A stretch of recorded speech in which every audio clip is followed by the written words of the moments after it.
how much I love Journey Spice. Journey Spice, non-GMO, no salt, no sugar, just all sorts of goodness and smart, environmentally friendly packaging. Pinch the top, take it off.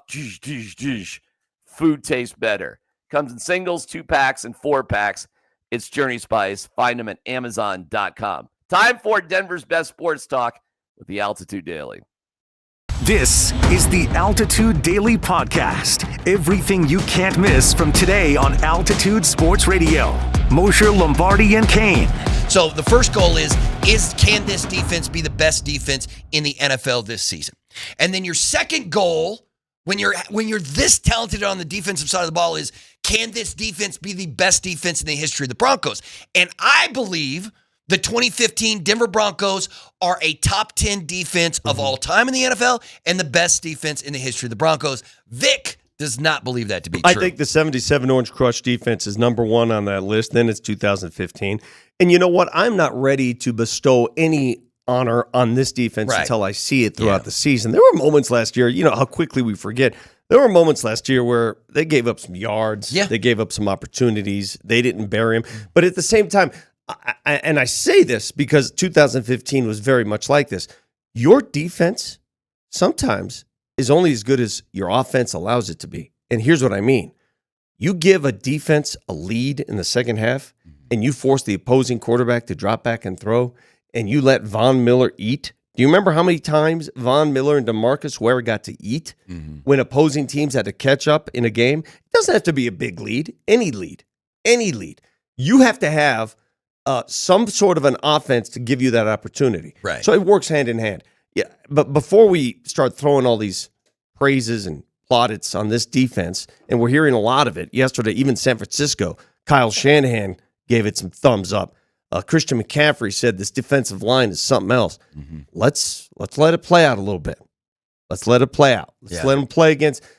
You know what the best measure of this defense is? They shut down Mahomes. Yeah. Mahomes didn't do much. Go back and look at that game. In that game that they won with, or that Kansas City was able to pull up, because the second game, Kansas City didn't play anybody. Exactly. But that first game was, I don't even measure that was game. crazy with that kick at the very end.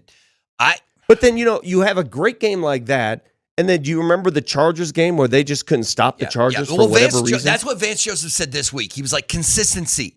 A great defense is consistently great. That's what he's like, we have been really good and really great. And then the Buffalo consistently game, great. Buffalo game, just throw it out the window. They got roped. But you score that one touchdown, and then the rest of that game was all Buffalo. But once again, I mean, the Bills are so talented. But then that's what a great defense does do. The Altitude Daily. The Morning Sprint. Scared of the Broncos. Andy Reid and Patrick Mahomes. Shaking in their boots. The witch himself. Terrified. You should be terrified about the defense. The defense is going to wreak havoc on the entirety of that division. Now, I don't know if Bo is going to take a step forward this year. Again, I've been on record for months now I think he is completely immune to a sophomore slump. Does that mean he is going to take a step forward? Not necessarily. I don't think he's going to take a step back and throw a bunch of picks and only throw for, 3,100 yards and 19 touchdowns. I think he has a very good chance of being exactly who he was last year, if not a small step forward. The Denver Broncos showed proof of concept for this defense, and the Kansas City Chiefs saw it firsthand. In their first matchup, that was a clinic from a defensive standpoint for the Denver Broncos at a building that has been a house of horrors for them.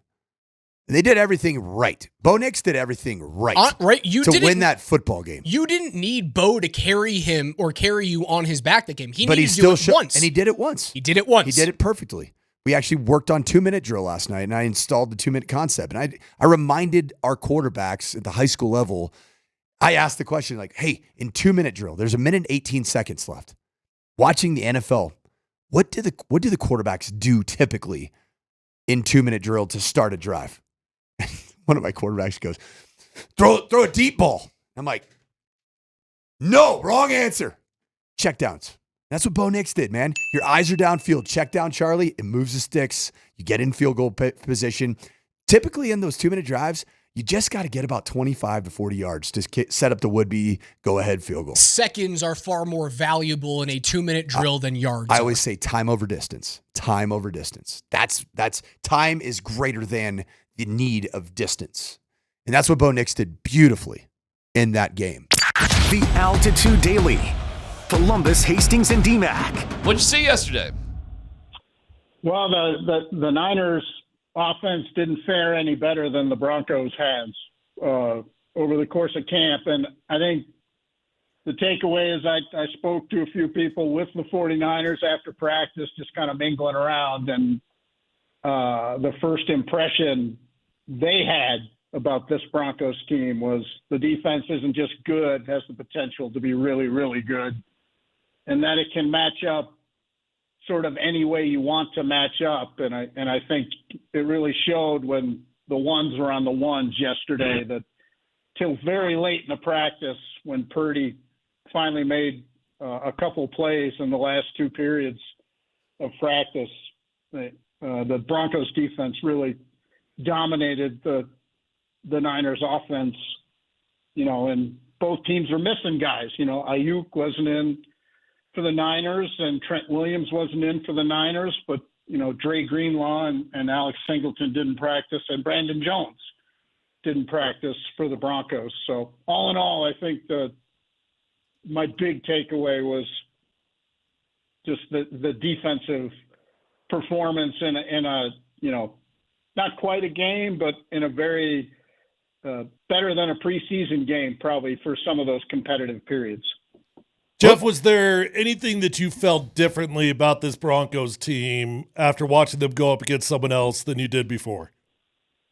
I guess I still have status quo on the offense. Are they going to find an explosive play or two, or at least a chunk play, instead of having to go the long way every drive on offense, which they're capable of, but that's just a hard way to live. And Bo Nix was, on the run an awful lot yesterday. And, whether that's Bosa just, crushing everything up front, which he did for a couple of periods of the practice. But I still have questions about where the run game fits in the offense, where play action fits in the offense. And, are you going to give, are those plays of 15, 20, 25 yards going to be available? Because we haven't seen many, other than a really awesome Cortland Sutton catch yesterday. We didn't really see many of those kinds of plays from the offense. The Altitude Daily. Kreckman and Lindahl.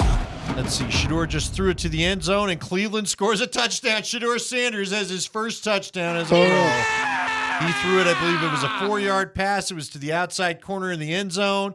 He finds Pater. There are plenty of Browns fans there. There's a lot of Shedeur jerseys in there. Is this the song? This is from that video. So again, he kind of says she loves touchdowns. Look at that. Okay. You know what? I'll tell you what, he threaded the needle. He had a shorter route. The DB fell off. He had his receiver running a crosser in the back corner, and he put it in the right spot right before the DB could get over and tap it down. So let's go! Hey, look, that's a nice highlight for Shedeur. Let's go! Hey, how about it though? From the state of Colorado football players, LaJohntay Wester goes for a punt return for a touchdown. Shedeur throws his first touchdown in his first game. And you had Tory Horton going for Seattle last night. Let's go! They're fired up about Wester. Well, they should be. I always liked LaJohntay. In camp and area, they're fired up. He's done well. What about Horton? I mean, I know you talked earlier that people are a little bit worried about the foot, but They if that are, but foot holds, that's a great value for that player, is it not? And physically, he fits what they do. I mean, he would be one of their prototypes. All right. What do you think we get out of the Travis Hunter experience tomorrow? I hope they. I believe it's tomorrow, right? I hope in the regular season, I hope they treat this with the maximum development in mind rather than the tension. Because I don't think physically he's going to hold up very long as a full-time, two-way player, lots of snaps, lots of contact.